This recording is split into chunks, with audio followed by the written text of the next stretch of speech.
We're live.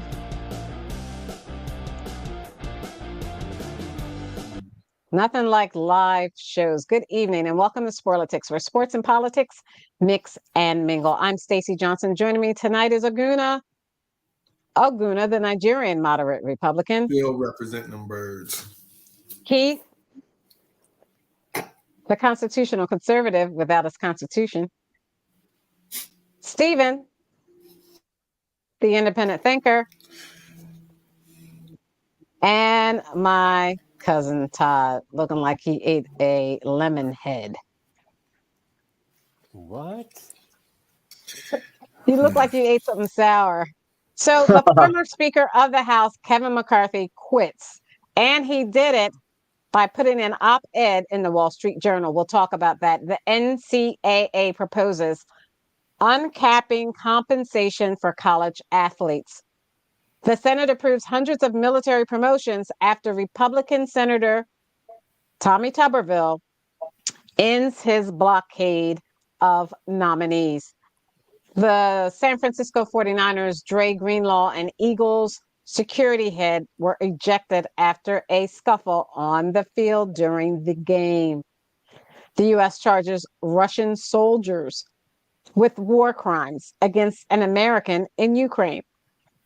The Houston Rockets' Ime Udoka reveals his reasoning behind the altercation between him and LeBron James amid his first ejection as head coach of the Houston Rockets. Despite the Gaza death toll rising, the U.S. is unlikely to rethink their supply of weapons to Israel. The fourth GOP primary is going on really soon. That and more. First up, Aguna with this Eagles. Oh my gosh, the Eagles. Aguna. Yeah, that was rough. That was rough, man. They came in here. 49er fans took over downtown Philadelphia. They were everywhere. They were on the statue. They were on the steps. They were on down Broad Street. It was horrible. And then they went down to the link and they put a mollywop. I mean, there's no way around it.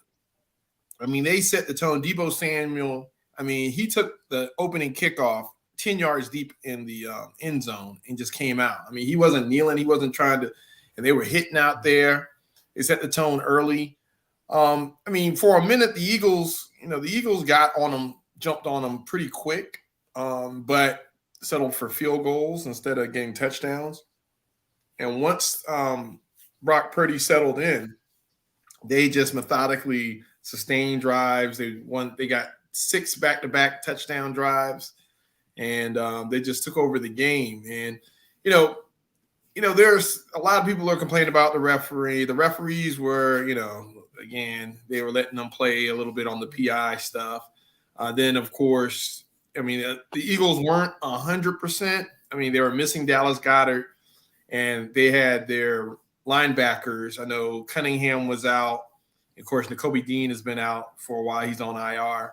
But it showed against, the 49ers receivers are physical. They're not fast. They're not speed guys. They're very physical. Deebo took a couple of passes to the house, had 4 targets, 2 touchdowns, almost over 100 yards receiving. And they just came in there. They had a chip on their shoulder. This game meant a lot to them. And you could tell early on the Eagles, even though the Eagles wanted to win, it wasn't like they needed this game. I mean, it was a statement game because it was, you're playing the two best teams in the NFC. So you wanted to save face. You didn't want to come in there and get destroyed, but it's not like the sky is falling. But if you're the world champions, or you want to be the world champions, you're defending NFC champions, you don't let somebody come in your house and beat you down like that. I don't care what. I mean, I know it wasn't a big game for us. I mean, again, it was a big game. I mean, the 49ers, you're giving them confidence. You're giving them, a reason to knock you around. They were disrespectful. It was crazy. And then I haven't even gotten to the Don part yet. Don't get there. But wait, doesn't that place you in where you're going to be in the World Series? Yeah, thank you, Todd. You're on an No, early but really, day. that places you, doesn't it? That I heard Todd, something you about know, I think placement. you're sharper than your hairline, Todd. You're sharper than your hairline. Hey, so you know, so what My happened as a hairline or result? The your Eagles went from hairline? the Eagles went from first place to first place as a result of this loss. So, but the mental toll is yet to be told, because you're going into a Dallas week where the Cowboys are confident because they beat up on a bunch of bad teams, and then they barely beat the Seahawks at home. So now they're feeling that they're making a little bit of run here. So it's going to be a big game, and that's why in all honesty, I didn't think we're going to win that game. I thought I would love to win it just to pad that cushion for the number one seed, but it wasn't a must-win game statistically. I mean, numbers wise.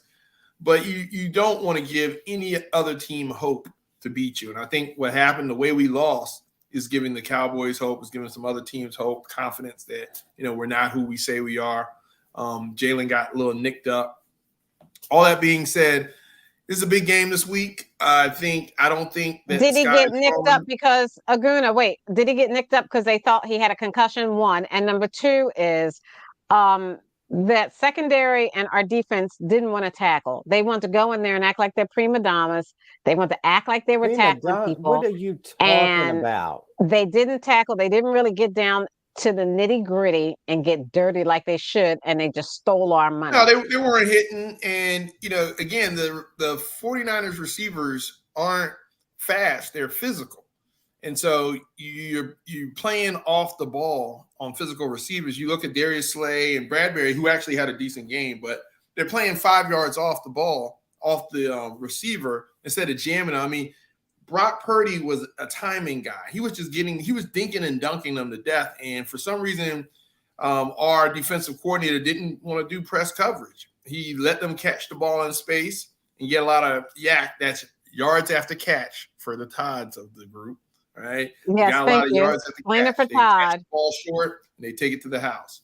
So, I mean, they played to their strength later on in that.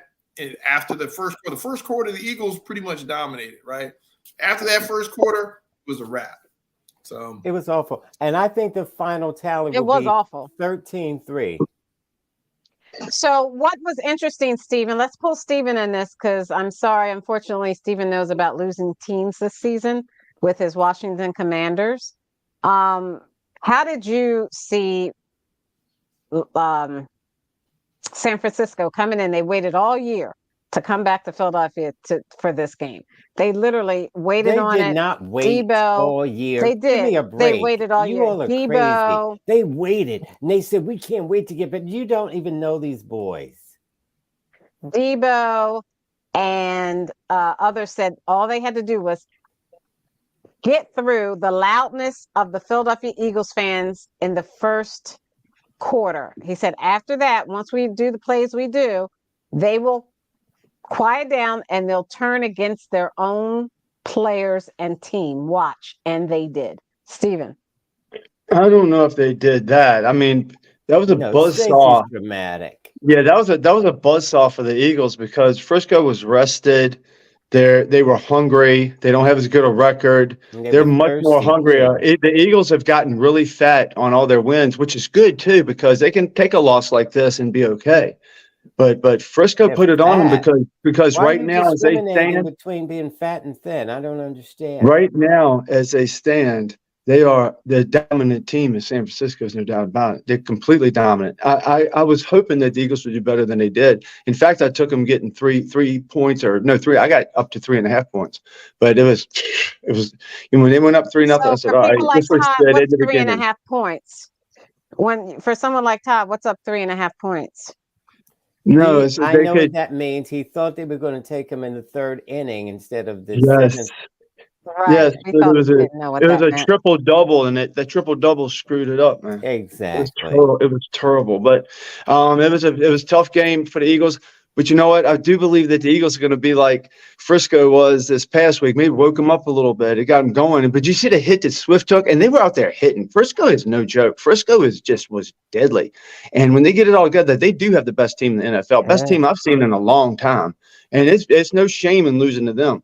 But you're playing Dallas this week, and Dallas is a joke. And like Aguna said, they really haven't played anybody. Now they're going to play a team that's just got big wounds that everybody's seen, and they got embarrassed, and they got shoved around, they got picked on. They're going to take it out on Dallas, I think. So let's talk about one thing about how, first off, the NFL commissioner is trying to ban forever the brotherly shove. Stupid. Just let them play football. Get a defense that can stop it. Make a defense that can stop it. You know, and this is why people think that the NFL is scripted and rigged. Because why is he getting involved with that? You know, it's like if all the things that the competition committee can evaluate, such as these missed PI calls and all this other stuff that's really impacting the game, you want to impact a play design, right? Think about that. Think about that. This is why people always laugh at the NFL. We shouldn't even be meddling with that.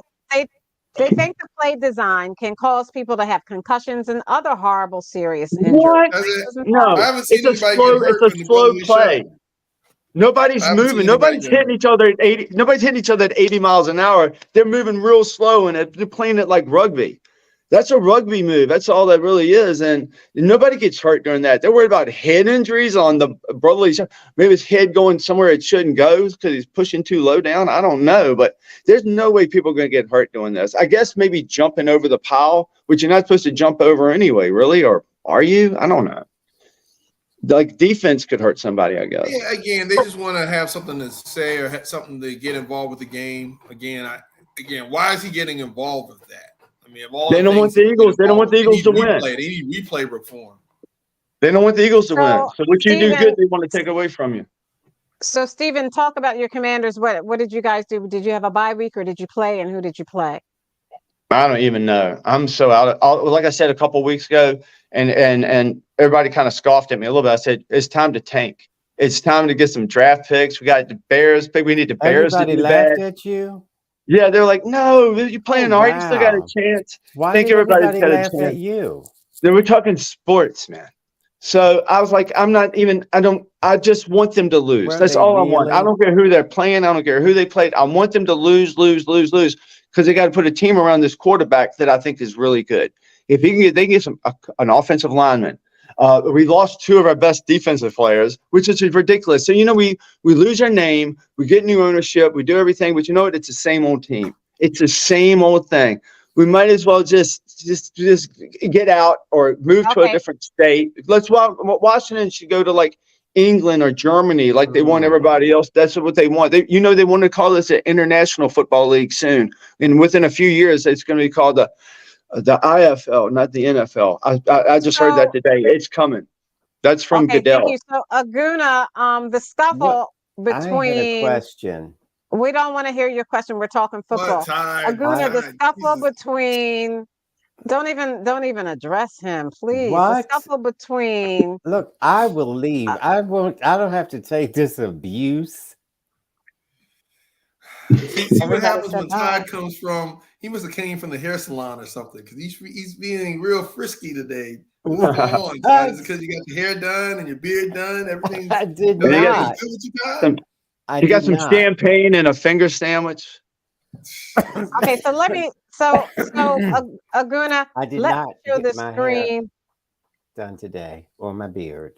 No, I just let me look show like the this. screen. I just know how to comb my hair. I just woke up like this. So look at the screen. This is the PhiladelphiaInquirer.com.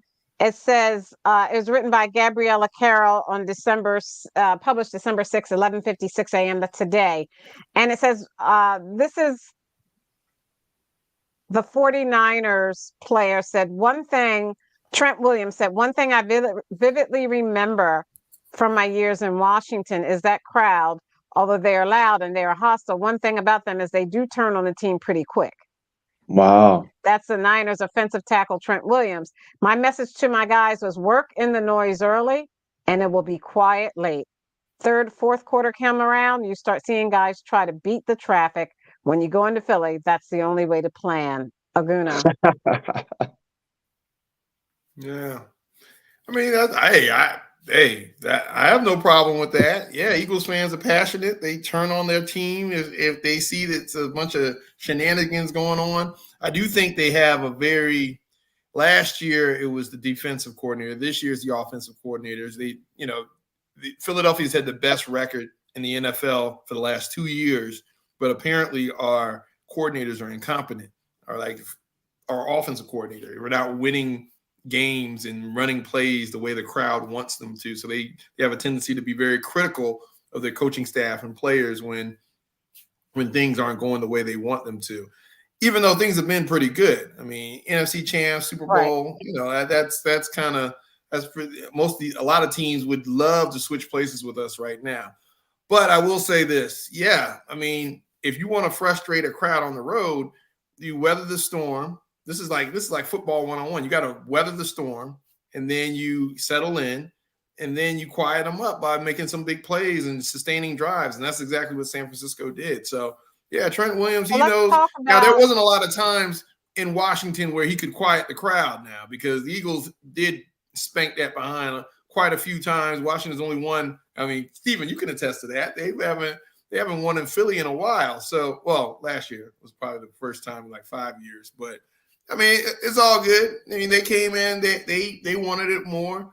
They proved their point, just like against Kansas City when the Eagles won in Kansas City. It doesn't make up for the NFC Championship loss. It doesn't make up. It's like our beating Kansas City didn't make up for us losing the Super Bowl. It made us feel good. We feel like, we can actually compete with this team that beat us last year. But at the end of the day, if you're not winning in the playoffs, all this stuff is going to be forgotten. So that's why, Eagles fans should just relax. Let's get healthy. Let's see what happens the next 5 games. Let's focus on Dallas, and we'll see what happens if we meet San Francisco again. Because I will say this, historically, and with San Francisco, they sustain injuries. Debo has been nicked up. It was the first time in a long time that their team was 100%. So Debo, Ayuk, Christian McCaffrey. I mean, these guys aren't known for, being healthy for long periods of time, and in the way they're physical and how physical they play. We may not see the same San Francisco team come the playoff time, depending on how things play out. So let's talk about a few things. One, the Eagles let me share my screen, have cut some linebackers. They've also brought in a player who is a linebacker, and they think he looks really skinny. I don't know how he's going to be able to fight those big guys in Dallas. He looks really skinny, but they brought him in and signed him from Shaq Leonard against the from Indianapolis. They brought him in. So let me say, it's not just Shaq Leonard. That is the Shaq Leonard. That is the Shaq Christian Elise. Eagles release Christian Elise, and they waive him, and they bring in Shaq Leonard. Talk about that, Stephen. Well, according to Aguna, that this guy is really good. This guy must be the best guy that's ever played, and he might be. Maybe he's enough to help y'all get through what you're going through right now. Do you know what school he went to? Oh, South Carolina? South Carolina State University. Right? Yes. Yeah. Yes, indeed. Right. But you know who Aguna? South Carolina State or Cheney State? South Carolina State Bulldog. So the point being what? What did you say, Serena? What Serena? What's going on? So let's move on to just real quick on that, Stacey. So Shaq Leonard is going to be able to do for the Eagles against Dallas, please. He's a 3-time All-Pro. I don't know. Hopefully he's playing, but I don't know if he's going to be. I mean, he's got to get baked in. They're trying to make him be able to play. Yeah, he'll play. Well, I mean, we're missing Cunningham. By Monday. Morrow, the former guy from Chicago, got deboed. I'm talking about Friday after next deboed on the field when Deebo Samuel slung him like 5 yards when he was running that 54-yard touchdown in the second or third quarter there. So we need help at linebacker. So Shaq Leonard is a 3-time All-Pro out of Indianapolis. He has a relationship with Nick Sirianni from those Colts days. And so fortunately, he is a Q-Dog, which, I'm not going to hold that against him. Jalen Hurts is a Q-Dog, too. So, I mean, I guess that may have been something to do with it.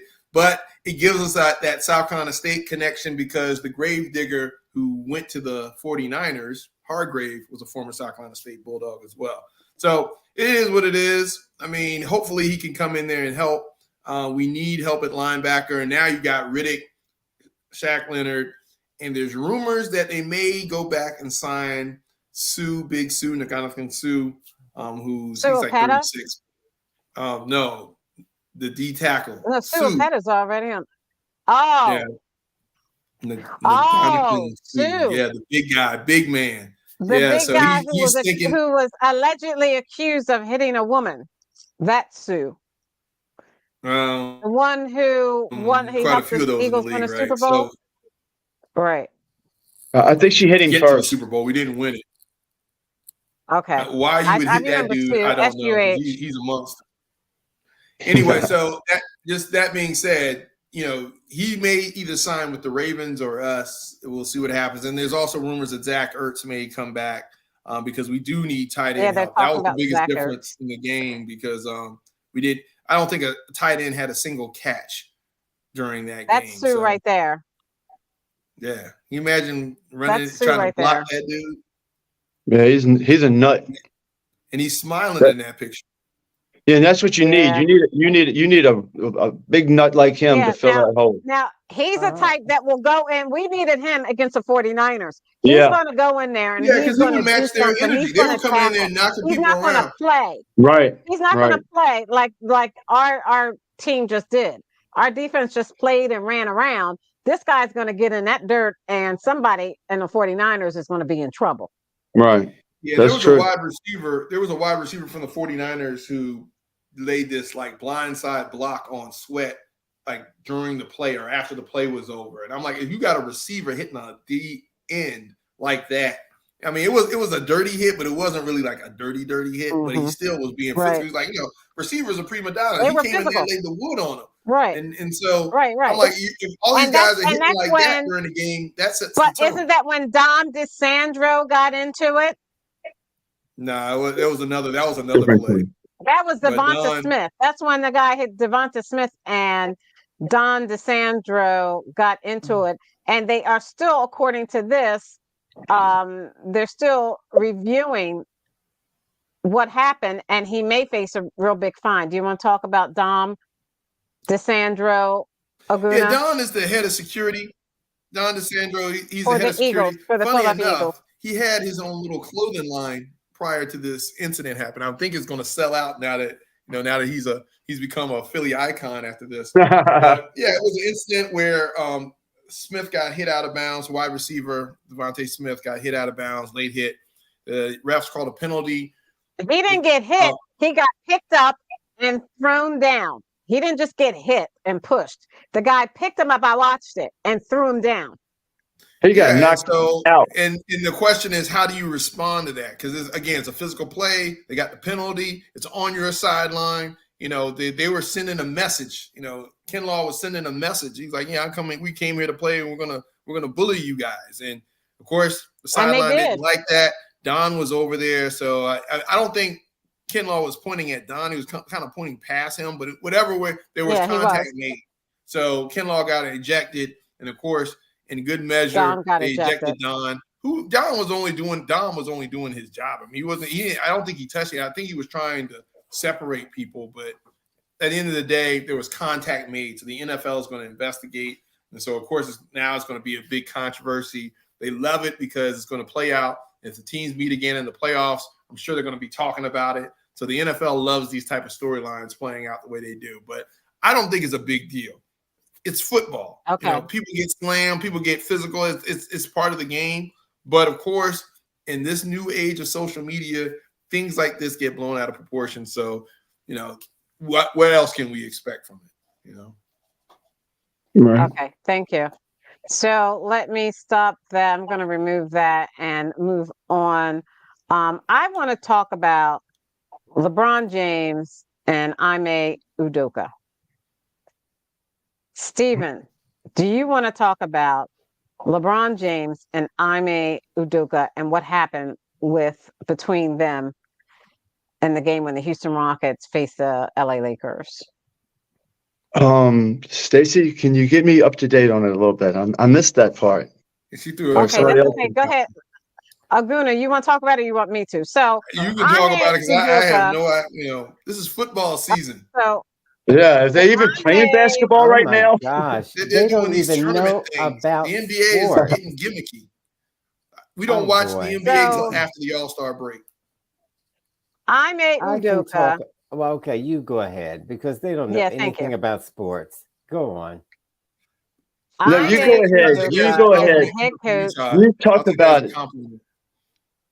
You talk about I it, can't believe Todd. you all are talking about having Todd talk about it. That's like having Keith talk about I sports. want to see if he can talk about it. Yeah, we need something to All laugh right, go at. ahead, Okay. cousin Todd. Come All on, right. Todd. We They need want to you, laugh. Todd. Udoka and I forget the other guy's name. Oh All right. my They God. were Let's having move on. Let's move on. they were Yeah, having He doesn't if even Thank you, know I the Todd. could name. speak, No, I'm just kidding. I'm just kidding. they Go were ahead. having a love spat. And the thing was, well, I think they were going to get met. Well, you know what? Just forget I said anything. Thank Thanks, you. Todd. Okay. That sounds like We it came from appreciate that. Joe Biden. Just explained something to us. Thank you. Or Donald Trump. No, He Donald still Trump. thinks, Donald Trump can speak in sentences. no, ma'am. No, ma'am. He Yes, still thinks yes, Barack ma'am. Obama is president. Okay. Okay, so let me play it. Let me play this Donald video. Trump. No, ma'am. Make sure you can see it. So let me make this bigger for you.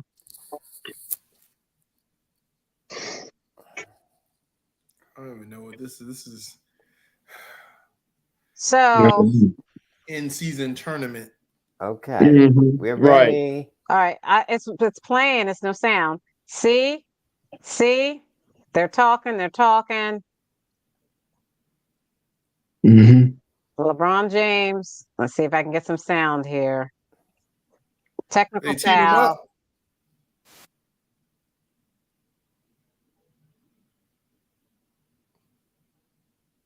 Okay. Oh, did he get a technical foul? Oh, wow. Okay, let's just talk about it because Okay, this is well, yeah, I guess he had to say what he had to say. I Listen. don't. it's not going to play right, and we're Quiet.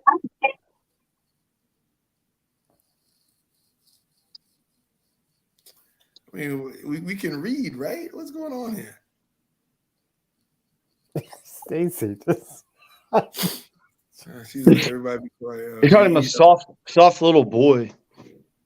All right. So So basically, they you got saw what ejected. happened. He got oh ejected. gosh. Both of them. So Udoka got ejected. So what happened was What LeBron Hi. was talking about some calls that the refs were making. So Ime Udoka, the head coach of the Houston Rockets, said, "Stop bitching about these calls. Just stop it, man." And LeBron said, "Hey, you better watch how you use that word. You use that word too loosely." And Udoka said, "Well, what you gonna do about it?" And LeBron said, "Don't be using words like that." And then I think to cool him off, the ref came in and said, "That's it. Technical fouls. You're out of here." Now, They kicked the my head thought coach out, process, not LeBron. Right? my thought is this: one, Ime Udoka did not call LeBron James a bitch. He didn't do that. He told him stop crying about the calls because the calls had not been favorable to Houston or LA. Second, Ime Udoka, who used to coach for the Boston Celtics and had to leave and was fired, I think he has no business addressing a player like that. Not that LeBron is so big that he can't be addressed. He's so popular, he's so good. It's just that a coach in the NBA is on a different level than a player in the NBA. And if he has a problem, the coach should address another coach, not the player. I think he I had no agree. business doing that. I agree with He's you, putting Stacey. himself in another lane. Now, Right. also, LeBron should not have felt he could address the head coach in that manner. He should have just taken it to his coach and let them hash it out. I think that was a Yeah. bad look all the way around with those two African American men who have some sort of statue and kids look up to them. At some point, we're going to have a little bit of professionalism. Who wants to comment? I mean, I agree. I think, emotions run high. They're both players. Or Udoka's a former player. Get hot heads. These guys are used to playing and competing at a high level, in front of on the world stage. So yeah, I mean, and they're human, right? So doesn't justify. I don't think as a coach, you're a head coach, you shouldn't be addressing the player. Period. I mean, if you don't see any of the greats, any Pat Riley, any of these guys, addressing Doc. You think Doc Rivers would have? I mean, I've seen coaches talk to players now. They wouldn't necessarily come at them like say, that. Hi, how you doing? Good job. There's interaction. But for him to say, stop doing that. Game. What are you going to do about it? That edginess right there was ridiculous. A little overblown, right? So I think it was ridiculous. Again, I think emotions get high. These are former players. These guys. You see the age gap in the NBA where players are playing longer and their coaches are getting younger. So you got former players that could technically still be playing against their former teammates and all this. And they know all kinds of stuff going on. So it's just part of the game. I think it makes good drama. But you're right. I think from a overall standard perspective, don't do that. But I think it's pretty entertaining. I mean, I know these are both brothers going at each other kind of thing. But again, if they were out there in the schoolyard, it'd be the same type of talk going on. So sometimes that just plays out, because again, these guys have been playing ball since they've been 3. So it's like they still got that edge. Yeah, so they know better. Yeah, but they know better. That means take it off the court. If they really want to fight, that was a baloney. Because if they really want to fight, I mean, it was just talk. It was just trash talking. That was just like a wrestling game. I mean, like a wrestling. How they do wrestling. Udoka was the coach, though. But Udoka was a coach, right? So it was like, you really need to start talking like that. Nah. But as a coach, he had no business doing that. He was wrong for doing that. So let's move on to what Todd didn't know about. Go ahead, Stephen, real quick, and then I'm going to real quick. It's such a first world problem, and first world problem. Nobody got hurt. It's just it'll be forgotten tomorrow. It's not that big a deal, but hopefully the NBA will get something going on that would be interesting to talk about. More interesting than that. It's just they kind of went at it a little bit. Nobody was swinging punches. It didn't get really real. Maybe something else will get something because, like Aguna said, nobody's jumping on NBA right now. We're in football season so hard. We didn't even know basketball was on. I had no idea. And Aguna he's well traveled, and he didn't have much of an idea. So I didn't know anything about this playing tournament, this in-season tournament. College sports. Right. Let me share my screen, and Todd, you can talk about this because this is the only sports thing I think you can talk intelligently about. Excuse me. You're pushing it. Whoa. You're pushing it. Oh, you're talking about the compensation, not talking about like the playoffs? No, that's the only thing Todd can talk intelligently about is NCAA proposes uncapping compensation for athletes. Under the plan, the schools will set aside educational trust funds of at least $30,000 per year for at least half of their athletes and would have to comply with Title IX laws. This article is by Billy Witz, written December 5th, 2023. Todd, you want to make your comment? Well, first of all, Title IX, people don't know what that is. That's just equal distribution. You can't just lay it on the boy football players or the boy basketball players. So we had talked about this for years about compensation for these athletes. And of course, Aguna, two-faced Aguna, didn't think they should get paid, typical Republican, until I convinced him otherwise. Took some doing, but they should have always gotten paid. And it doesn't have to be astronomical sums, but they should get something. And even though, which Aguna was saying back then, they're getting a college tuition. They're getting a scholarship. So their school is paid for and blah, blah, blah. But it doesn't matter because these schools are making so much money on even their likeness. Right. So they should be compensated fairly for that. Not even fairly, just compensate them something. They'll be grateful for whatever they get. And strangely enough, Stephen agreed with me. I started to change my tune, but Stephen agreed with me and Aguna didn't. That tells you where we are on this show. Which means we're nowhere, because if they're agreeing or disagreeing with you about sports, Mhm. that means nothing, because you don't know anything about sports. So for them Excuse to even me, I say do anything know about about sports. sports, You don't know anything about sports. All you know is about, well, you know what? Never mind. Just forget I said anything. Todd, wasn't your favorite great. football player Michael Sam? No, ma'am. No, I think that was your favorite football player because that's No, but all you ever talked about. No, ma'am, it wasn't Sam. no. Okay, so Okay, so but does Todd, to anybody your want to talk point, about college football and Florida State and the new playoff structure? Go ahead, Aguna, and then talk about that, please. yeah. So yeah, compensation wise, you're right. I mean, money from when I was talking about it to now has almost quadrupled. It's just gone Oh, out the roof. come So on, yeah, you're right. I Aguna. No mean, excuses. I'm all for capitalism. The Nigerian in me is all for capitalism. So yes, get paid what you're worth, get what the market demands of you. Go out there and make that money, young man or woman. All right, because there's a lot of it out there. So yes, thank you, Todd. I appreciate you. That being said, the playoffs, man. NCAA Something's got to be playoffs, done about these House college playoffs. football playoff committee got it wrong. They knocked Florida State out of being able it to was play hard. in the playoffs.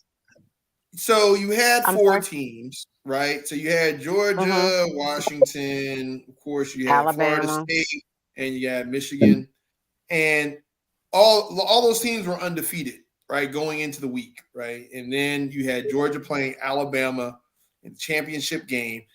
Alabama being a one-loss team, only losing to Texas, ends up beating Georgia. So now Georgia's one loss, you got Alabama one loss, and you got Texas one loss. All right. All the undefeated teams, you got Michigan, Florida State, and of course Washington. Washington beat Oregon, so Washington is going to be in the playoffs. Michigan beat Ohio State, so Ohio State was in the playoffs. So that leaves 4 teams vying for 2 spots. And these 4 one-loss teams, well, that's 4 teams, one of them being Florida State, who's undefeated, vying for these 2 last spots.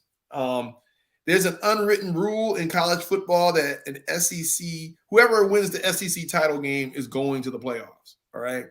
So Alabama beat Georgia, even though Georgia only had 1 loss and was number 1 almost the entire season. I think they were number 1 all the way up into the championship game. It was basically a playoff game. Georgia's out, Alabama's in. Now, the only team that Alabama lost to was Texas, and they happen to have 1 loss. So now you can't put Alabama in there and not put Texas in there. And so who was the odd man out was none other than Florida State. And Florida State, back in the day, they were a powerhouse with what's his name? What's the name of that coach from back in the day? He won a couple titles for him.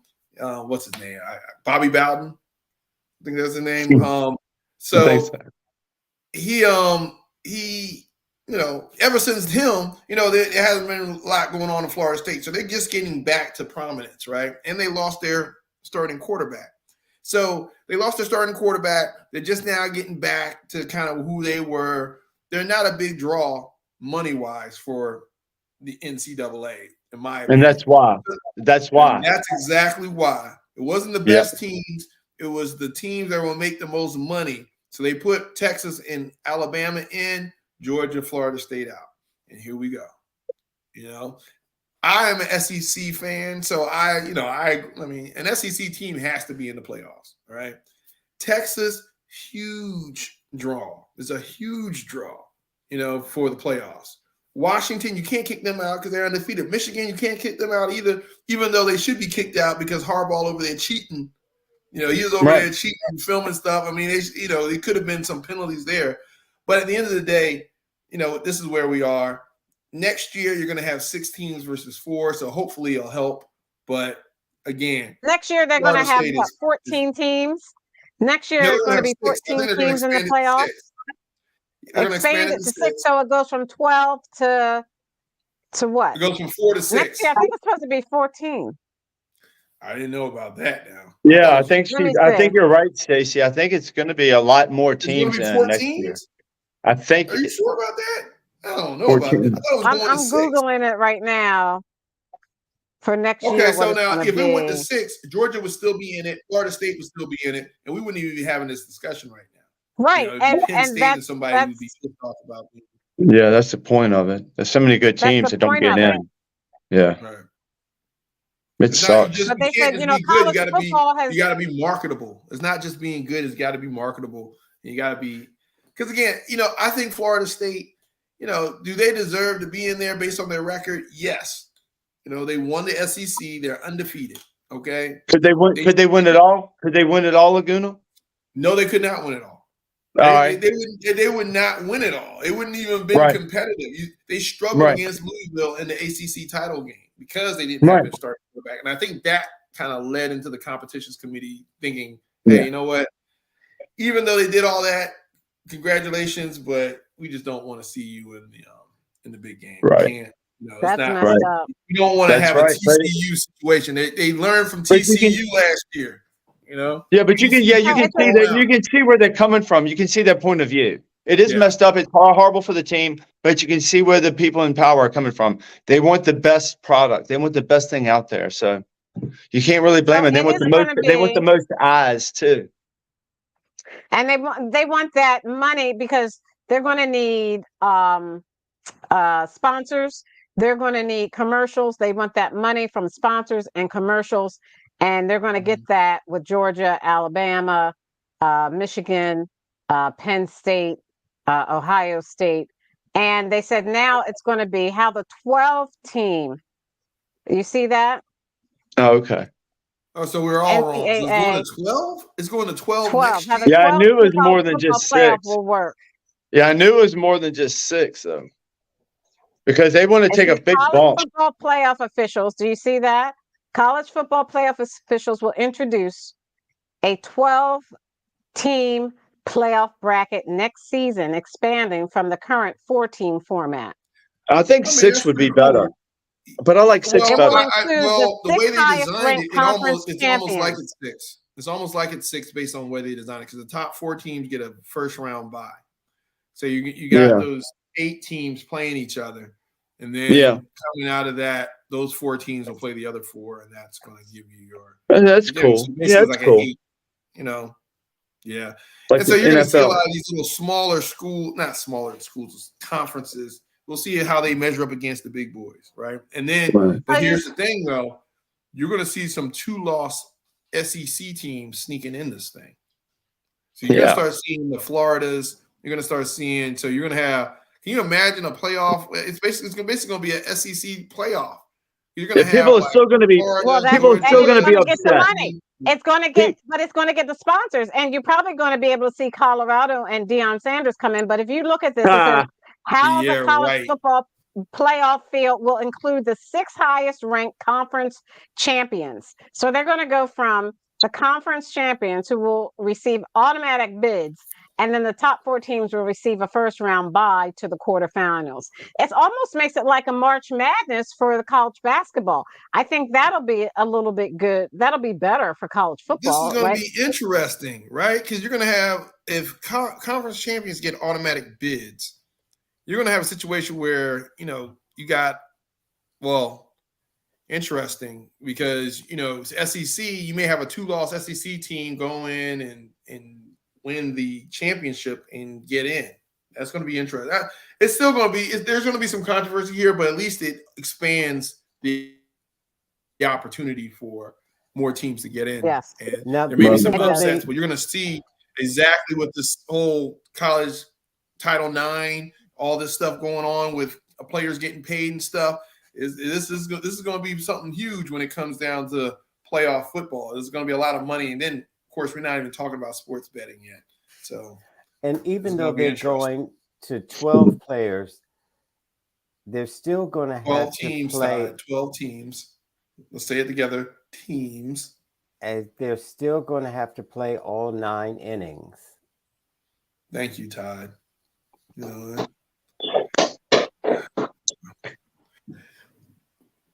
getting better and better, Todd has nothing of any substance to discuss sports except playing players in the NCAA. Oh my gosh. That's it. You know what? I can't. Listen, I'm not going to waste my talents here. I'm going to ESPA. I mean, ESP. SPCA. Yeah. SPCA. So get you a puppy. I want to move on to what has been a hot topic with the Israel-Hamas war. The Jewish college students exposed to anti-Semitism in schools, as well as Palestinian students exposed and being shot and hit in schools. Well, this says Jewish people are being discriminated, and I'm thinking that says 70%.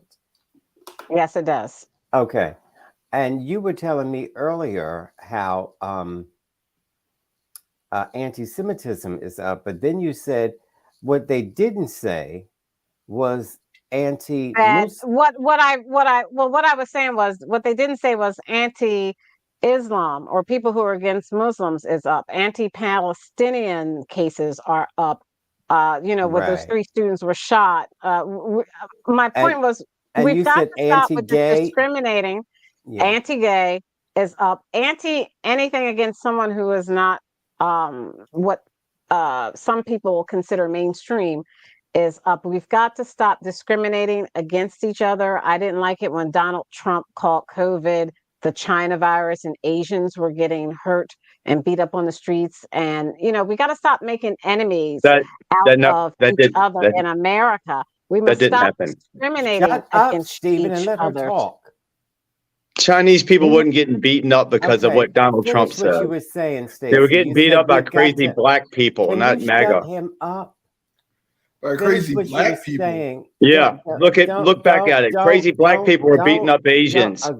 Crazy black people were beating up Asians, not MAGA. And that's a fact. Look it up. And Stephen will not shut up. This dude, he goes from being semi-sane during sports. I'm just telling. I'm being honest. No, you're not, man. I swear to God, God struck me down. God struck me down. I'm being honest. One at a time. It was black people attacking Asian. It was black people attacking Asian people.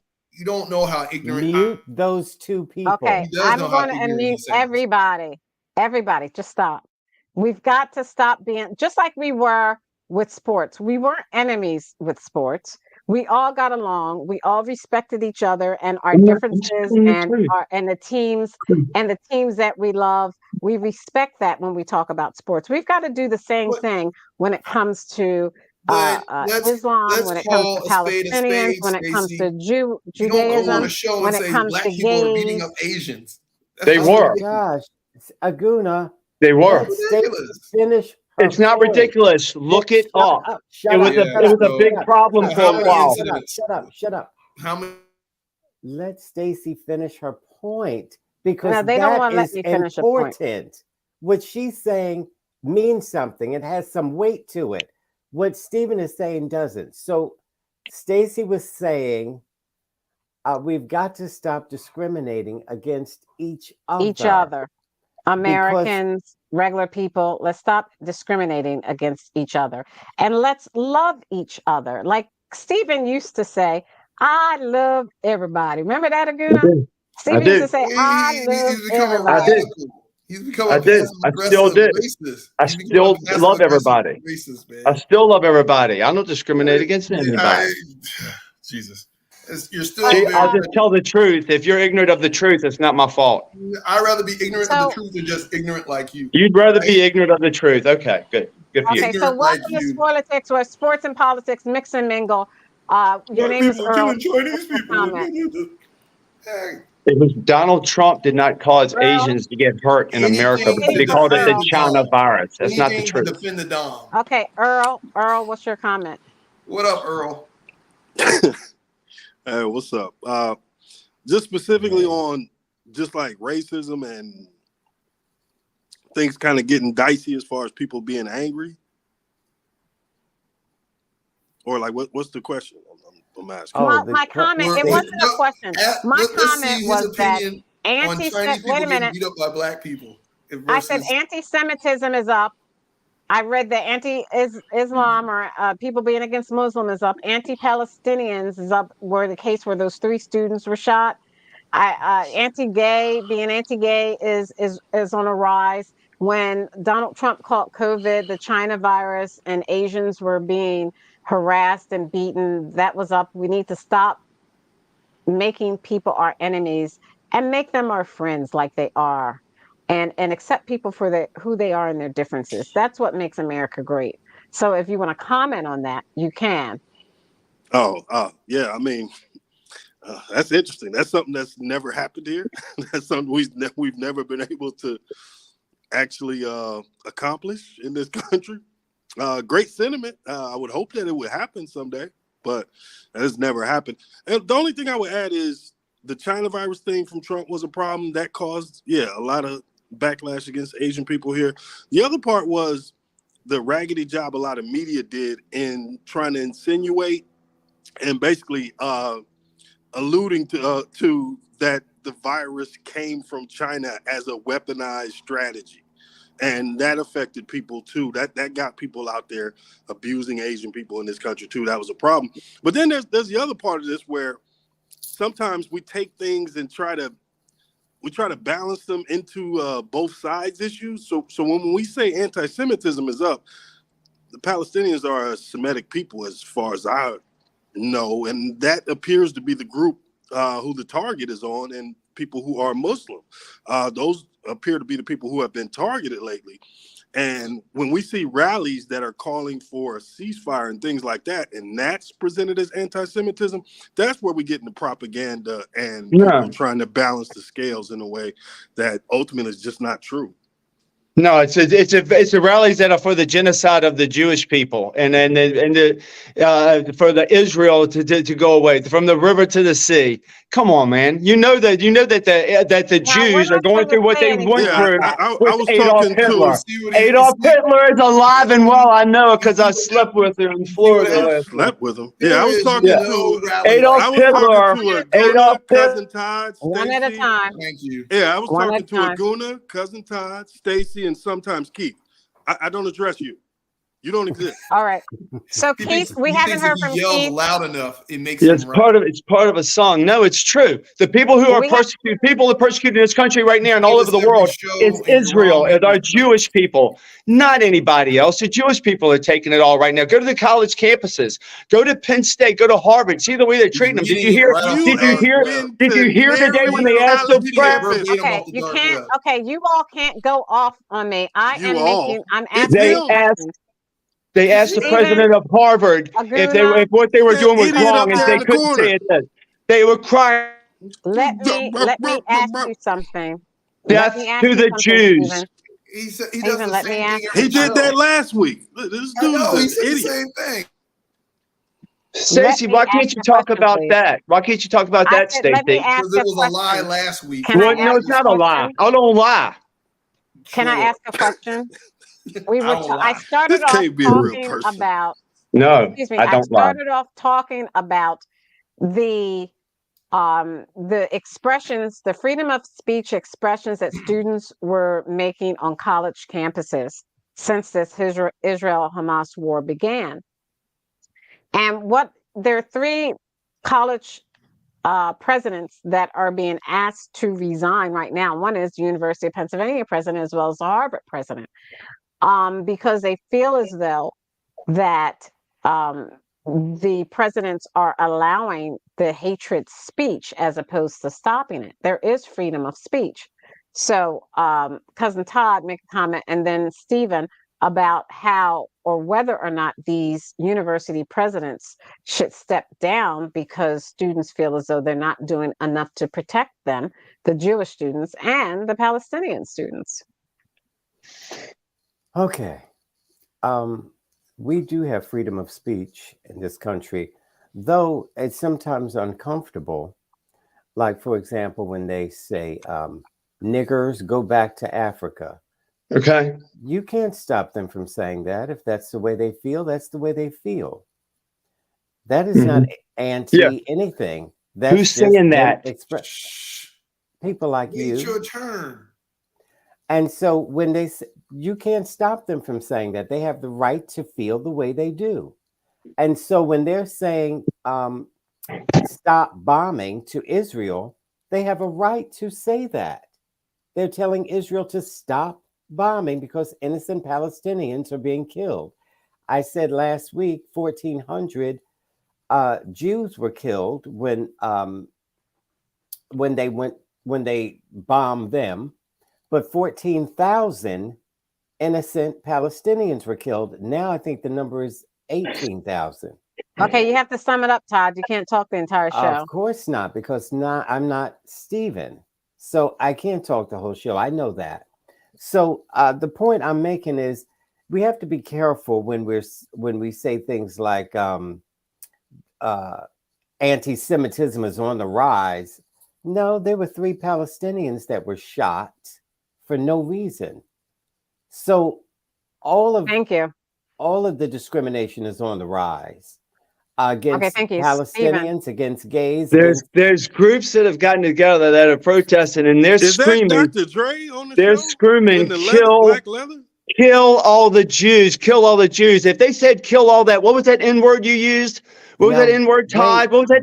Can you say it for me? Because I'm not allowed to say that word. What was that word you used? What if there was a people at a school saying, angry? Kill all the ninjas? What if they were saying, kill all the ninjas? Would something happen? Wait a minute. Shut up. Why can't we stop Earl's voice? Would something happen to any group that would say kill all the ninjas? I'll change the word because I'm not allowed to say that word. I'll say ninjas. But they can say kill all the Jews. They can say kill all the Jews. And you're okay with that because you hate the Jews. And it's okay to discriminate against them and make them feel inhuman. It's okay to make them feel inhuman because ain't nobody saying kill all the fags. Nobody's saying kill all the ninjas. Kill all the honkies. They're saying kill all the Jews. They're saying kill all the Jews at Harvard, Penn State, and other Ivy School colleges. They're saying kill all the Jews. So shut up, Earl. You're just a hater. You hate the Jews because you hate yourself. I hate because you never grew into a man. You only hate yourself. And that's why you hate other people. Because you don't know what love is. Nobody ever showed you love. And I feel sorry for you, Earl. I feel sorry for you, Earl. No, you don't know what love is. That's why you hate everybody. Let me bring I love everybody. Angry, red-faced moron. That's why I hate you. That's why. You hate me because I'm white. You hate me because I'm white because that's how shallow you are. Because you're not a real human being. You're not a real human being. You're not supposed to be thinking that way, but you're not. You got too much hate in you. Now you're dumb. That's why I hate you. 8:30, Stephen goes on a massive rant every show. 8:30. He needs another drink. I think he's high off burnt. I think he's high off of burning. Your mic is mute, Keith. I think Stephen is high off of burning that cross in his yard. We can't hear you, Keith. We can't hear you. We can't hear you. Anybody here, Keith? What are you doing, man? Keith, there's a button on your phone. It's a we can't hear you. Unmute it. So go ahead, Aguna. Keith, can we hear you? Yeah, you can hear him now. Go ahead. Go, Keith. Come on, Uncle Ruckus. We can't hear him. Go ahead, Aguna. He needs you. You want me to speak? We can't hear Keith. Go ahead. Oh, all right. Well, I think Stephen is perfectly right. Yeah, I agree with Stephen. I thank God for Stephen. I want to make love to Stephen. I think he's having The Constitution says Okay, so until Keith comes on, yeah, Stacey, I'm glad you let Stephen go on the rant that he went on. So it shows all our viewers what we're dealing with. You know, Earl over here is completely right when he says just because you're anti-war or you're telling this, you're saying have peace in the Middle East or a ceasefire doesn't mean you're anti-Semitic. And I think the media has latched onto that narrative. And then you have idiots like Stephen who you can't even have an educated debate around it. They think that if they yell into the camera loud enough, somehow that intimidates you, the viewers, into thinking that they're right. But it just solidifies the fact that he's an idiot. I mean, clearly there are passions on both sides of this argument. The Jews and the Palestinians have been at each other, and because of how the lines were drawn after World War II, for decades. So it's not going to be solved overnight. But we have to be rational when we say, hey, you know what? It's not going to be solved as long as there's war going on. And there should be some adults in the room, being the United States, because we're funding, Israel, their defense. Both sides. We should be able to have a rational, educated debate to say, hey, you know what? Let's do a ceasefire for right now. Let's figure out, let's get some humanitarian aid going on. Again, we are supposedly a developed nation, right? Not back in World War II where you just obliterate everyone. You have to bring people to the table, meet them where they are. You can't bring Hamas to the table. They don't want to come to the table. They want to wipe out every Jew. I'm not like talking about people Hamas. on this show. There are other people there are other actors. You cannot. Hamas until you talk. Hamas is just running the show. You can't negotiate with terrorists. You cannot negotiate. What are you going to do? They will not stop till all the Jews are gone. But even when wait a minute, let him negotiate with terrorists. You're trying to elevate terrorists to the level of Israel. Let him finish. Go ahead. I didn't hear you. No, I gotta let Keith come in. Keith, can you talk now? Can we hear you? You put yourself on mute. Can you guys hear me? Yeah, we can hear you. Oh, okay. Well, it sounds like Stephen is correct. Aguna. Oh, I knew that was coming. Yeah, Stephen is absolutely. You didn't even know what he said. Well, no, I heard you. Look, my family and I heard the N-word, so I just basically said after that. So when the N-word is said, it has to be right. Well, no, you guys use the N-word. You're okay. That's not what we're talking about. I didn't use the N-word. I never used the N-word. Uncle Ruckus, look, we know you want to get into white man's heaven, okay? But just because the N-word triggers you to run and serve biscuits doesn't mean we're talking about it right now. Well, Laguna, I tell you. So, Stacey, what is the question? Can you let me say something? Respond by giving me the question first. So you didn't even know what we were talking about. Stephen was right. I had to come back on. Thank you. Everything. I heard one step closer to white man's heaven. I heard everything. Show. You couldn't hear me, so I had to sign off and come back on. So, Stacey, please let me respond. What is it that? The response is we have to stop making enemies out of everyone because they're different, and we must be friends or people who because they're different and their beliefs are different. We have to be friends and not enemies. Yeah, I say that about Nas and Aguna and Todd every week. We got to be friends. No, we don't. See, look at that. See? So there you go. All right, let's move on. Let's talk about Tommy Tuberville. Has finally moved over so that the Senate could approve hundreds of military promotions. Stephen, Tommy Tuberville really had no right, or did he, to hold up the promotions of our U.S. military members because the Biden administration allowed U.S. military members to go out of state and get abortions.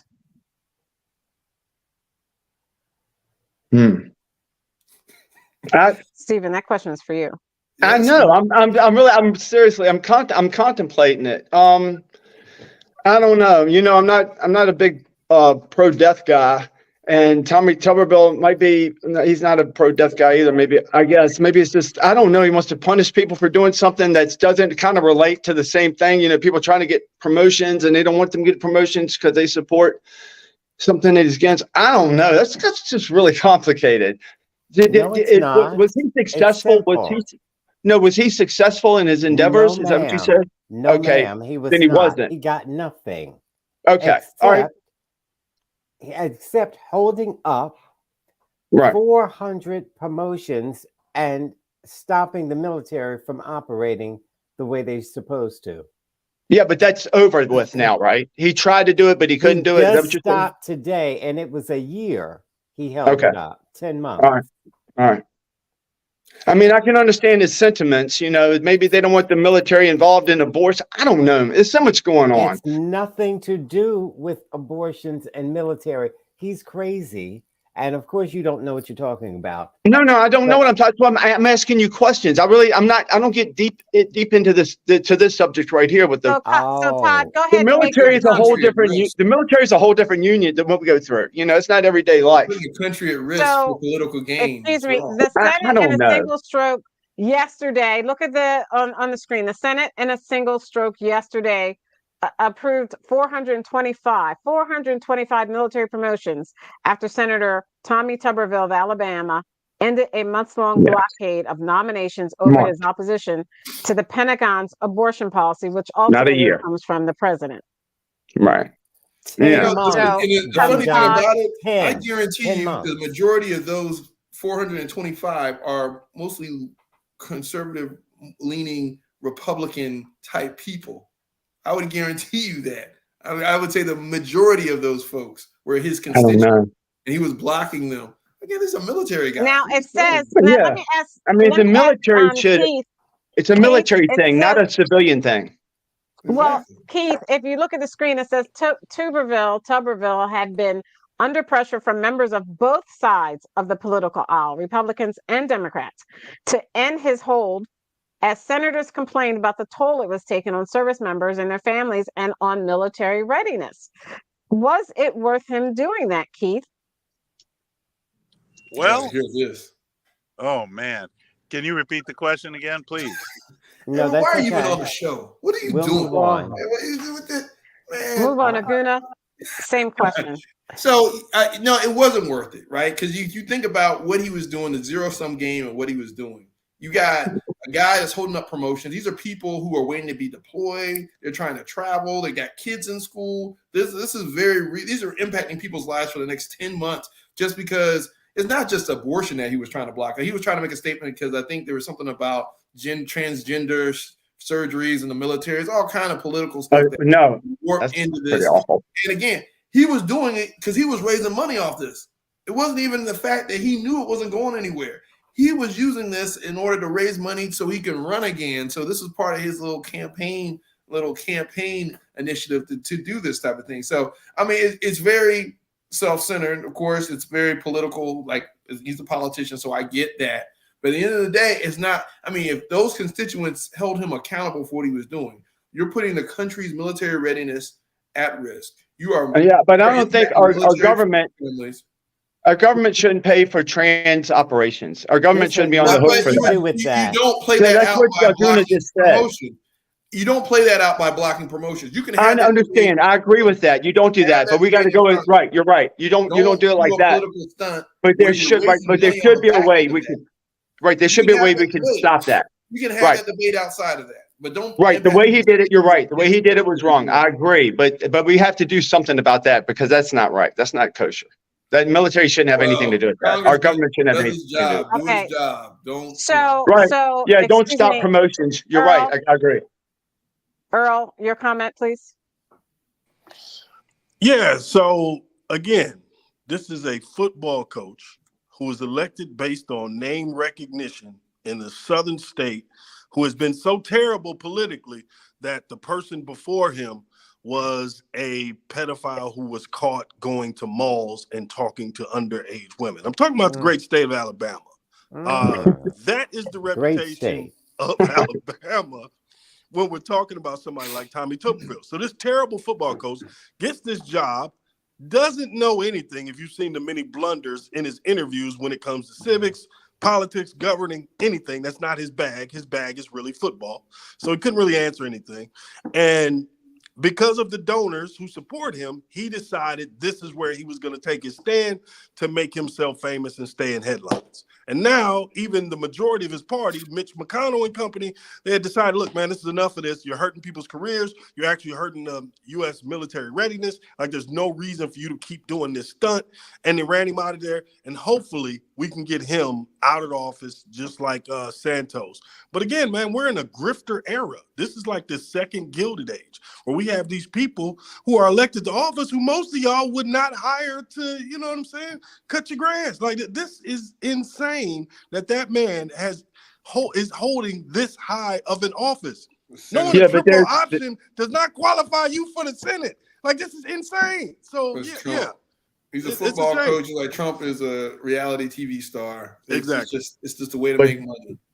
There's also people on the Democrat side that we can all agree that need to be taken out as well. There's people on the Democrat side that are just as corrupt. So I'll agree. I can agree with y'all on one side, agree on both sides, because I'm not on either side. I'm for what's right and wrong. So if there's Democrats doing things that are wrong, they should go down as well. Republican or Democrat or independent, if they're doing things that are that wrong, they should be knocked down. Like when they find gold bars, they know that one cat, they found gold bars and a bunch of cash, and they know he's being bribed. But then nobody's talking about getting rid of him, and he's a Democrat. Get rid of all of them. Get rid of all of them that are corrupt, like Biden. Okay. What's his name, though? So, okay, excuse me. I So can't if you remember look his at name. let's go why are you to asking him this questions? article, because Aguna loves to get him riled up. He No, loves Laguna can't get me riled up unless he just talks over me. I don't remember his name. If somebody else does, if somebody else remembers his name, moving on to the next topic. Nobody wants to hear you. If somebody remembers his name. If you look at the screen, the Wall Street Journal reports by Siobhan Hughes, Matthew Luxmore, and Catherine Lucy, updated today at 6:13 p.m. Republicans block Ukraine aid bill, putting new pressure on border talks. The GOP demands immigration measures in exchange for supporting foreign assistance package. Do you agree with that, Keith?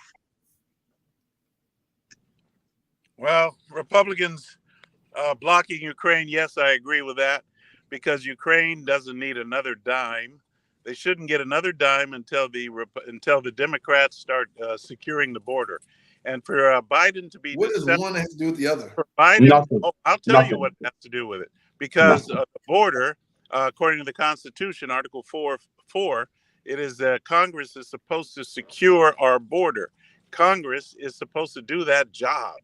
And Congress does that, as the president also works along with Congress to do that. They provide the money, and the president is supposed to provide the security to the people. You can argue that foreign policy secures the border, too. Yeah, the foreign Wait side, a minute. Ukraine is another matter. That's a foreign entity which we are not obligated to support. We're not obligated to fight their war or to provide money. Even though we told them we would. Our border through Thank foreign you. policy. Yes, That's why we even have a though State even though Department. previous We're fighting over there, so we won't fight here. Yes, even though the administration. Okay, so look at this. Okay, thank you, by Keith. the Constitution, we are obligated to secure our border, and all they're asking Republicans. Wait a minute. The Republicans are not saying that they will not give Ukraine money. They're saying that we must first secure the border before we get. Thank you, What Keith. does that mean to Thank secure you, the border? Stop asking him a question, Todd. I'm moving on. I'm going to put you all on mute because I want you to stop asking questions. I'm asking questions. If you look at this Wall Street Journal article, it says President Biden's push to pass tens of billions in new aid for Ukraine stalled in the Senate today, but the setback could inject new urgency into bipartisan talks over border security measures that Republicans have demanded as a condition for their support. What about the people who are being slaughtered, innocent civilians and children who are being killed in Ukraine? And the promises that the United States made to them. Can I comment on that? We can't take it all. We can't take it all. Okay, so you hear the talking heads talking about this Ukraine aid, But they never talk about what that really means and what's going where and everything like that. They don't know. A lot of the money they don't know. It's not a blank check to the Ukraine to say, hey, go do this with what you will. No oversight. A lot of that money is going to U.S. companies, U.S. contractors. It's going back into American pockets to do that stuff. So this whole Ukraine aid thing and secure the border things, again, these are politicians doing what politicians do. They're making this an issue in order to gain leverage on the other party, but it's really, there's two separate things, and it's part of this whole bipartisan nature in Congress. They think that for some reason, if Biden, addresses Ukraine or gives aid to Ukraine, it's going to be a political win for him, because like it or not, it's not working. Giving money to the Ukraine and the Ukraine fighting Russia and Russia depleting its military strength in the Ukraine. Again, the Ukraine is only a fraction the size of Russia militarily, yet they can't seem to, overrun them, or they're still getting bogged. Again, it's almost going on 2 years now where they've been bogged down, just like they were in Afghanistan. If anyone knows history, the Soviet Union fell because of Afghanistan. They ran out of money. They ran out of arms. Their morale sunk. It became unpopular, just like Vietnam. And it's the same thing that's happening in the Ukraine. Biden knows that. The administration knows that. Congress knows that. So, but they just don't want to give him any political points for doing that. Therefore, they're going to make this border an issue. And securing the border is just a moving target. There's no line in the sand to even define what that means. There's no way you can secure a 3,000-mile border. You have to come up with policies that either give people a guest worker program that they legitimately come here, make money, contribute to the economy, and work. And you have to reform. You got to do foreign reform, because there's no way you're going to build any type of fortification that's going to stop people from. I thought you believed in fiscal responsibility. I thought you were. Yeah. If you're a capitalist, he's an ideologue. If you're a capitalist like I am, and you know that we have low unemployment, and you know that people could come here and create more jobs and contribute to the economy, you do the same thing. There's no way. I'm not a populist. I'm a capitalist. All right. We may want to try it. Okay, thank you. If you look at the screen, let me ask Earl. Somebody quit today, and they quit by sending an op-ed to the Wall Street Journal. My question is, a Republican sends an op-ed to Wall Street Journal. I don't think Wall Street Journal is like the Washington Examiner. Why would he do that, and why would he quit, Earl? Basically, this is like the classifieds for him. My man's putting his placard out there like, look, looking for work. He's about to get hired by some industry, and more than likely as, a lobbyist or a consultant of some type. And, he's going to get out there and get him some money, man. He's following the John Boehner plan, where John Boehner said, this raggedy coalition that y'all stitched together, who has no political aspirations or idea about governing, all they know how to do is say no and scream about how the Democrats are doing everything wrong. That it's not a real job. And Kevin McCarthy finally realized, like, there's no wins here. Why am I doing this? That dude is about to go out and enjoy his life with his raggedy self. He'll be on golf courses all over the country, running up big checks and talking to big wigs and diverting money to different politicians as a lobbyist. So, salute Kevin McCarthy, man. Go and live your best life, man. Well, you enjoy it. He was embarrassed. I'm sure you. Wait.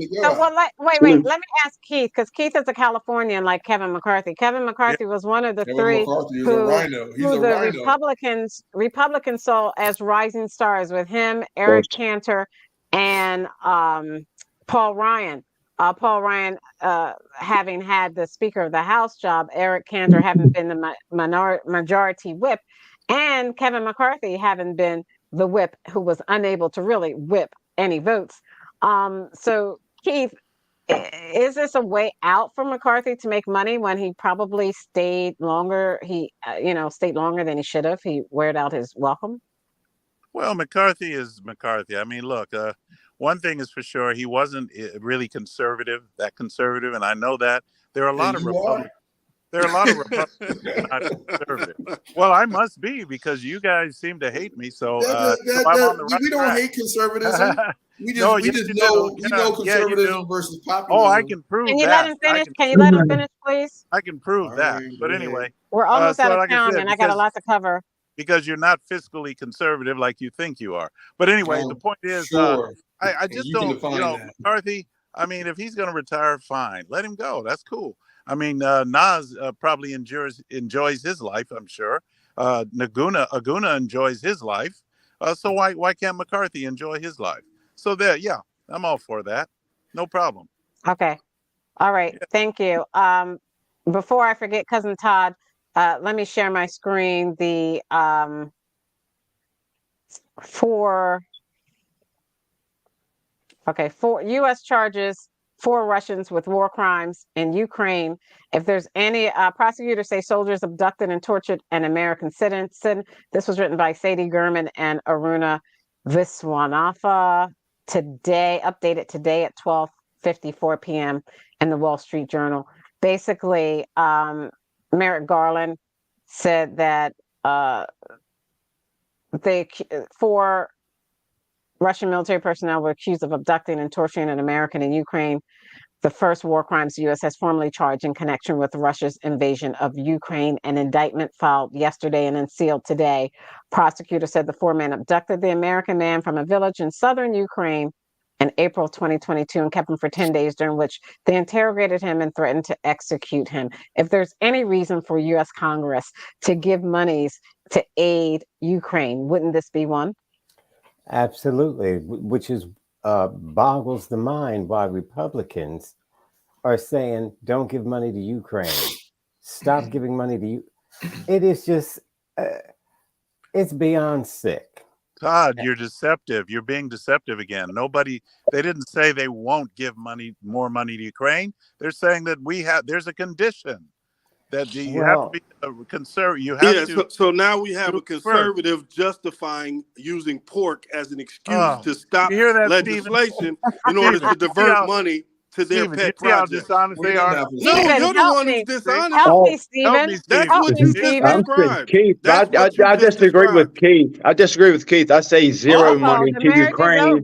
No, zero money to Ukraine, zero money to Iran, zero money to Russia. Our country, our tax dollars are supporting both sides of this war to keep the war going. They don't care about the Ukrainian people. They don't care about any American that got tortured. Nobody cares about any of that crap. All of that is garbage. Nobody cares. Aguna. You think we're diverting money to Russia? Aguna, for Keith to use, like Nas said, for Keith to use pork as an excuse, to give funding is just laughable. Yeah, I mean, pork drives the economy. Especially someone who's supposed to be fiscally conservative. No, I'm the fiscal side. No, let's have it out on that. It's a military-industrial complex. I know because I'm watching where the money is going. Just because you're fiscally conservative doesn't mean that you don't want to spend money. You just want to spend money in the right places for the right things. There you go. So you know that this money is going into the military-industrial complex, defense contracts. Why not? Going into why things not spend that the money is going to come back. Because if you think about it, because America spends money, we spend money. Even if we said, hey, we're not going to give this aid to Ukraine, where do you think that money is going to go? You think that money is going to go back to you? To the border. It's not going to the border. All right. We're being invaded. We're being invaded. $20 bill this is us. We're talking about us. We're not talking about Ukraine. That's not us. This is our best interest. It's our own country, Aguna. This is our own country. Well, Aguna, migration to the U.S. It's not migration. We're being invaded. We're being invaded. We're going to be taken over. Our country will be taken over. Everything you have, you will lose. Tell me. Aguna, hold on. Before you ask him another question and he goes down another spiral, let me just say this real quick. So they're not against the spending of the money to Ukraine in theory, because they're saying once you give this funding that we want, this pork funding that we want for a separate issue, then it's okay for you to have the bill. So you're not necessarily against it. You just want money diverted. When the honest way to handle this would be give the money to Ukraine, get that part done, and then you bring up a separate bill for more funding for any of your pet projects on the border. Which honestly, don't give Ukraine no money. Don't give Ukraine no money. Relax. None. None. That's not. And honest, just let me finish. Aguna, let me finish because he's gonna start up. They're money laundering. It's all corruption. See, he's gonna start up again. Just let me finish. It's all corruption, man. So basically, if you guys put a clean bill together and say you want border funding, not only would the pressure be overwhelming on Biden, also on Dems who would want to look like they want to support the border too, you would be able to get that passed. But by doing it this way, you're trying to either set off a firestorm, make this political, and showing the total. Look, dude, just hold on 1 minute. Dude, wait a minute. Democrats want to win, and they should fund closing the border. We have time left, sir. Just hold on 1 second. So to me, again, just put an honest bill forward, and then we can see what happens after that. But again, I go back to the Aguna. I go back to the analogy I used before. I go back to the analogy I used before. When Aguna's wife says to him, "Hey, we're almost done paying off that Bentley, Aguna. We have 2 more payments left," and Aguna says, "To hell with that. Forget how much money we already put into it. Let them come and take the Bentley." Like, he would never say that. You're already cash committed. Like, the idea that now at the 11th hour, after you funded this by hundreds of billions of dollars, you say, "No, we're not going to spend any more." We never should have. We never should have given them $1. That's too late. That's too late. I know. It's because your administration sucks. Your administration sucks. We never should have given Ukraine $1 because we know they're corrupt. We know they're corrupt. America sucks, man. That's what you're saying. Yeah. Right now, America sucks with their leadership. With our leadership, we suck. Get out of our country. Get out of our country. They're looking for new leadership with the GOP debate. Christie, Ramaswamy, DeSantis, and Haley are the final 4 standing. And I think actually Haley is going to be the final person standing for the GOP with Donald Trump missing. This is a part of our roundtable. Let's start with Keith, Stephen, Earl, Aguna, Cousin Todd. What do you expect with Keith, starting with Keith, out of this GOP debate? And will Nikki Haley be the final one standing? When it gets to me, I have 2 things to say because they cut me off when I was trying to talk about this. So whose car did you break into, you hoodlum? What are you doing, man? I don't want any of them. I want Trump. But I know he doesn't want you. If you vote for Trump, you're going to be living in that car instead of hiding in it. Of the 4, I would say DeSantis. I want DeSantis. Nikki Haley that woman is no good. Trump hired her. No good. She's no good. Trump hired her. Why is she no good? Well, she's no good because she lied to Trump, saying I would never, I'll support you. I would never go run against you. But she's a liar. She's no good. She's part of the establishment. What about her policy? Ramaswamy, he's too young. He's like a good ages. Very young, This guy's too young. Yeah. Okay. Anything else you can say in 2 seconds that you want to comment on, Keith? I'll say it this way. Chris Christie, that guy needs to go run a donut shop or something. He's no good. And so I would just say that DeSantis is the man of those 4. DeSantis. Don't get carjacked, Keith. He's got a hoodie on too. He done broke his car. Let me also say, Stacey, let me also say that I am not against, look, Ukraine has to make it on their own from here on in. I'm not for funding it at all. But if they fund it, then we have to get that border straight. So if Trump funded it, you'd be for it. If Trump did it, you'd be for it. No, I said, but Trump would do the border first. That's the first thing he said he's going to do. Well, why didn't he do it the first 4 years? Why didn't he? He'll do it. Okay, thank you. Thank you. Stephen. What does that even mean? Hey, Stacey, could you mute them because I've been muted a lot tonight, and you've never muted any of them tonight, except for I guess. No, see, look, They talk over me the whole time, but that doesn't make you mute them. You haven't muted them now. Can you? No. I'm the only one that gets muted. I'm not a crybaby. I'm the only one that gets muted. I'm still not. I'm still having. You notice, everybody, I'm the crybaby, but they're still not freaking muted. Okay, I'm going to mute all of you, and I'm going to say something. Now, you sound a little bit like I'm a Udoka. Stop crying about this stuff. You think I'm crying? Your business like a man. No, you think I'm? No, I'm handling my business. But when you don't like stop them from talking. When you cut my mic, but you don't cut theirs, I have something to say about that, Stacy. That's not me not being a man. That's me being a man saying I'm not a boy. You're not going to shut up and let them talk over me, right, Stacy? Now, what I'm going to say is Israel wants peace and life and love for every person. Hamas and Islam wants the opposite. They want death. They want to kill babies. They want to kill Jewish babies. They want to burn them alive. They want to cut off their heads. When's the last time a Jew cut off one of their heads or killed their babies on purpose? They want to kill babies on purpose. They want to kill people on purpose because they want all the Jews to die. Now, if you people on this show don't understand that, then you're complicit and you're on their side. Then y'all are just as evil. There's one side that wants peace, love, and happiness for everybody. Everybody coming to their country and work, but they can't go to their place in Gaza and work. That's the way it is. So you have these evil people that kill these babies, they kill children, they rape women over and over again. You don't hear anything about Israel people, Jewish people doing this to the people that y'all support. You support the worst freaking people in the world. That makes y'all the worst people in the world. And I'm ashamed to know you. And Stacey, damn you for telling me I'm not being a man. I can't be a man when you cut my mic off the show, but you never cut theirs when I asked you. And that's why I get pissed off.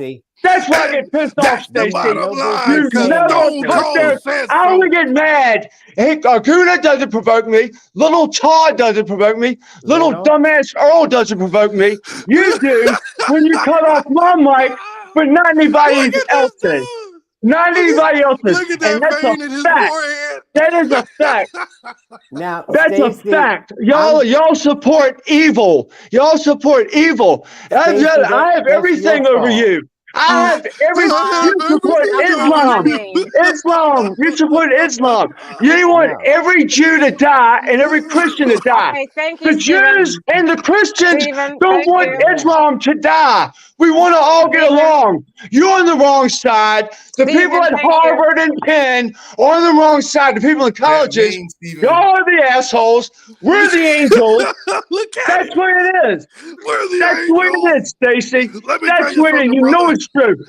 I pray to God. I pray to God Jesus finds you. Because right now y'all are so lucky. You make me sick. Thank you. Thank you. Maniacs around the world. Go ahead. Thank you, Stacey. Wait a minute. Thank you. Stacey, you should not have said what you said. That's right. That's Stacey's fault. That's what happens. That's what happens. She should have said, just like the Tasmanian devil on his shirt. He went straight Tasmania. Stacey should have a grown man wearing a Looney Tunes shirt. Happening. You should never let a grown man with a Looney Tunes shirt on. Go ahead, Earl. Go ahead, Earl, and then Aguna, then Cousin Todd. Earl. Yeah, we're just doing final closing, or is he doing a question? Yes, I had asked you about. Don't you mute me? Don't you mute me? I asked you about the GOP debate that's going on live, and if you had 4 seconds that you want to talk about anything.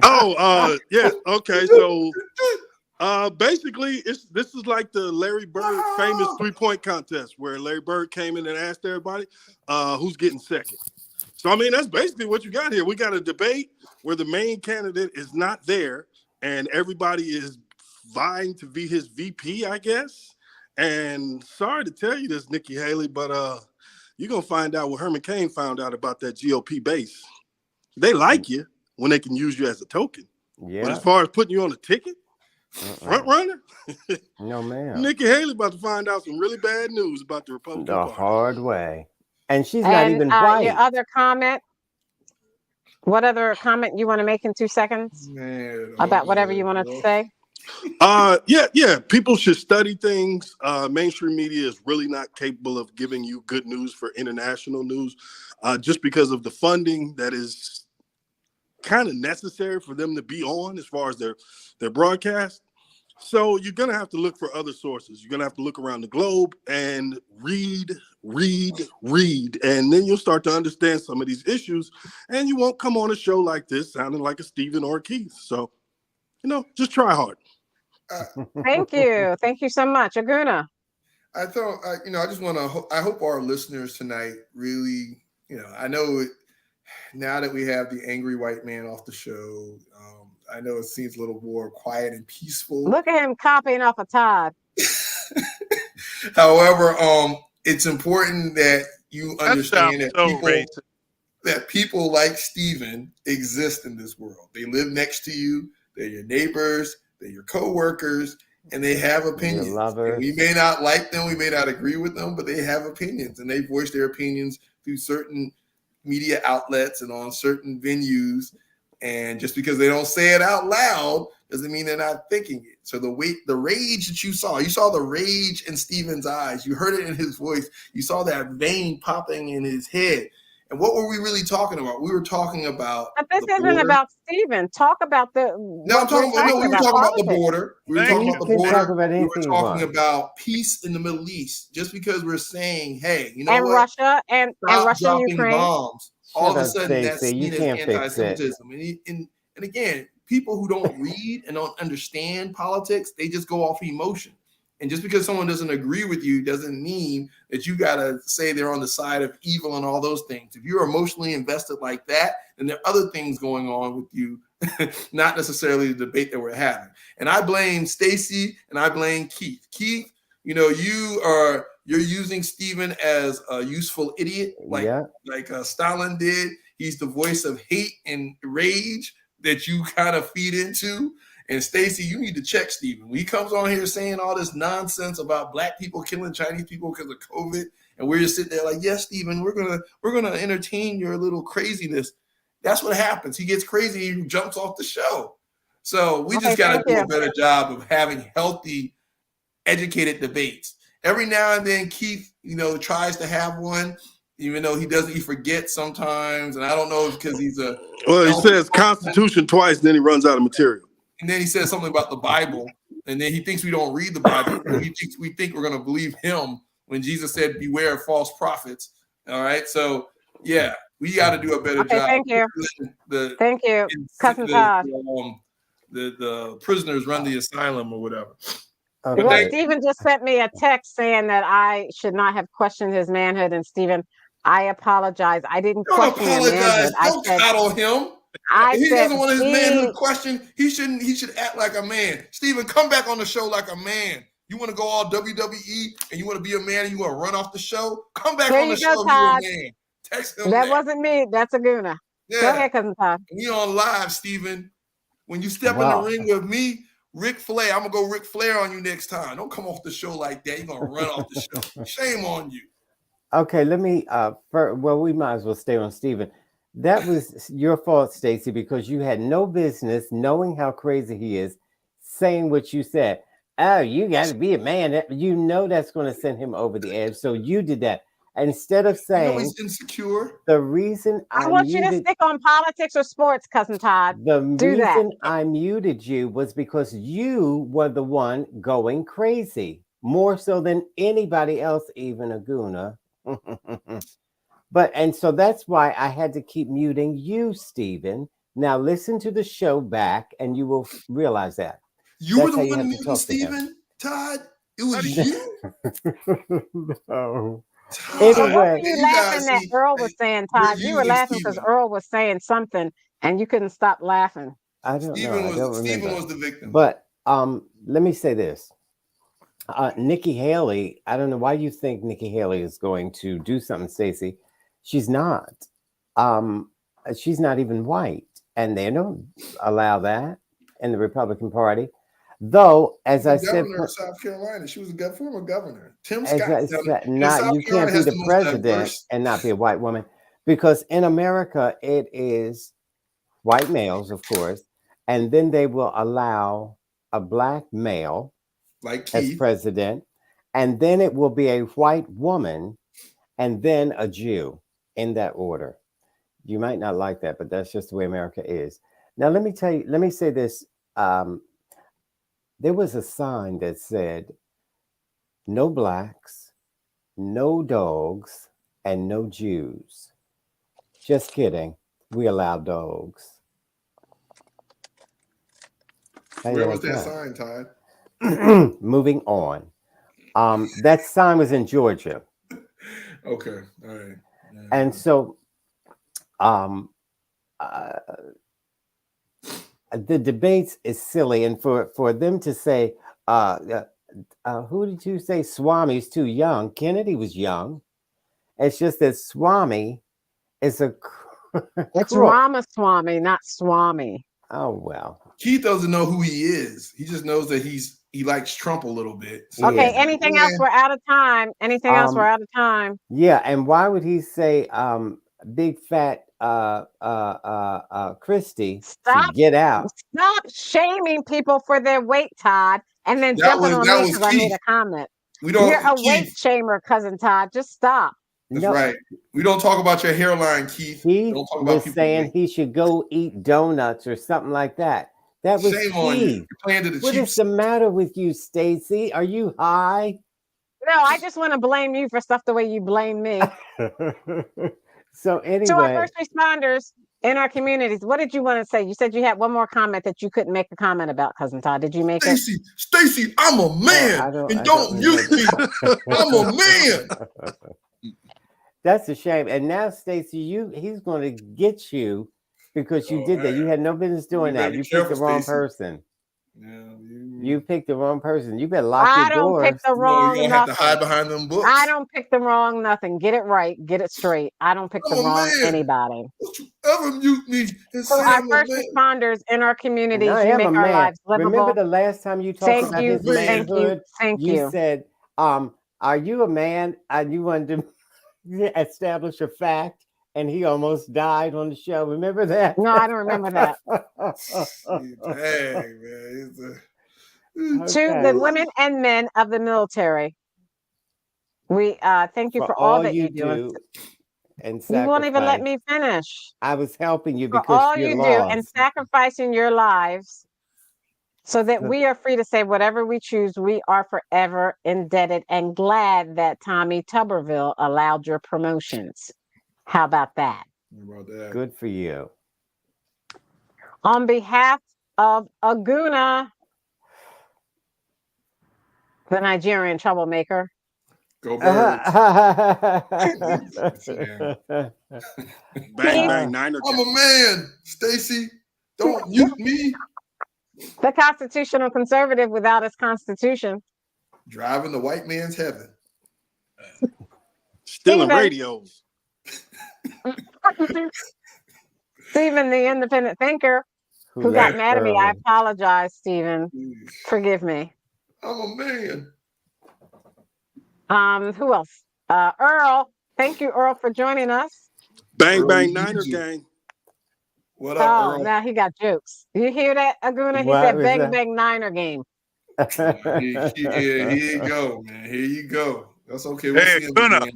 Hey, Aguna, tell Aguna I wouldn't make such fun about I'm a man, because that's the kind of that's what they had during the Civil Rights March. Martin Luther King, the black men were saying I'm a man. So that's why I'm invoking that. Okay, and wait, hold it. Were you and my cousin Todd. Or you were probably turning on the fire. I'm Stacey Johnson. Let's keep this conversation going on Stephanie Stallworth, the Flow Television Network, X, Twitch, Instagram, TikTok, and check us out. Like and subscribe to our channel, SPORLITIKS, on YouTube. We'll see you next week. I think. I hope. Good night. That's right. Yeah, that's week. I'm a man. They were carrying those signs. I am a man. Yeah, but they were black. So Stephen is white. So what was your point, Stephen? What was your point? I mean, Keith, what was your point? There was no point. I know. He's like, Stephen is always right. This thing occurred and that thing also occurred. I heard the N-word, and it brought me to life. Yeah, Todd, stop saying the N-word. Todd is saying the N-word on the show. Hey, you saw it in Steven's eyes, though. I'm gonna say No, I can't say it. I saw Cousin Todd saying the N-word. Cousin Todd throws the rock and he hides his hand. No, that's what Cousin Todd does. And then he says to me, "Oh, you were making a point. You were making a point. Because you we were throw talking the rock about racism, and you hide your hand." We were talking about racism and why'd you bring up the N-word? You know that's triggering for him. And Jews yes, Todd. were being attacked, they were saying. And I was talking about freedom of speech. And what blacks had to endure, which was niggers go back to Africa. That's what they were telling them. Do you think that's going to resonate to a person like Steven, who is waiting on an opportunity to be passive-aggressive racist? Keith is the one who didn't like it, or he heard that and perked up. It sprung him to life. You know, Uncle Ruckus down there. He go. The N-word. But Todd, that's because Todd started it. Todd threw the rock and he hit his hand, and then he tried to blame me. What do you say, Stacey? Why would you say that you got him started? No, you got him started. But you said you're not a man, Stephen. Yes. And that just no, I didn't say you're not a man. I said be a man, just like. That means he's not. Up. That dude is doing push-ups right now. He is mad as hell. I'm a man. That vein was just like right there. You better be lucky. Hey, I'm telling you. You all got some nerve. He's burning. I've never seen anybody cut a wrestling promo like that. Just instantaneously. He just went to wrestling mode. Like that was insane. Burning across. No, he's gonna call Keith right about now. Aguna and Todd get him started. Aguna starts calling him all sorts of things, and he starts about this 8:30 rant that Steven does every show. And then Cousin Todd starts with the N-word, and then all of a sudden I'm yes. No, we know what to say and what not to say. As the only so you admit to triggering him. So you admit to triggering him. We know what to say and what not to say. You admit to triggering him. No, I admit it. Yeah, but he's a free speech conservative. He can't be triggered. I know. And then he came on here hot talking about blacks killing Chinese people during COVID and all this other stuff. And we're like, and instead of being like, Steven, stop it, you're like, let him speak and all this other stuff. Yeah. And so it went downhill from there. Mm-hmm. Boy, bye. Keith, how many cars have you broken into tonight? Are you trying to steal radios? People have Bluetooths and stuff now. They don't. That stuff that you did back in the 70s, stealing radios and stuff. You can't be doing that. You're not gonna make a lot of money that way. All right. I know you're a retired teacher. This is what happened. You're now stealing hubcaps and radios. What happened to your pension? Then he gonna go in the house and call the police on some young person. I got an Adidas sweatsuit too. There was a young man in an Adidas hoodie breaking into cars. He gonna go in there and call the police. I knew it. Well, actually, he's at a gas station. Did you see that? He's at a gas station. Did you see him show the gas station? Robbing a gas station too? Oh my God, these conservative thugs are out of control. You're a conservative thug. You're a conservative thug. All right, we'll see everyone. Good night. We'll see everyone next week. Good night. All right, everybody. Then we're going to Kansas City. Then we're going to Missouri. Then we're going to Philadelphia. We're going to take them down. I blame you, Stacy. Don't you mute me.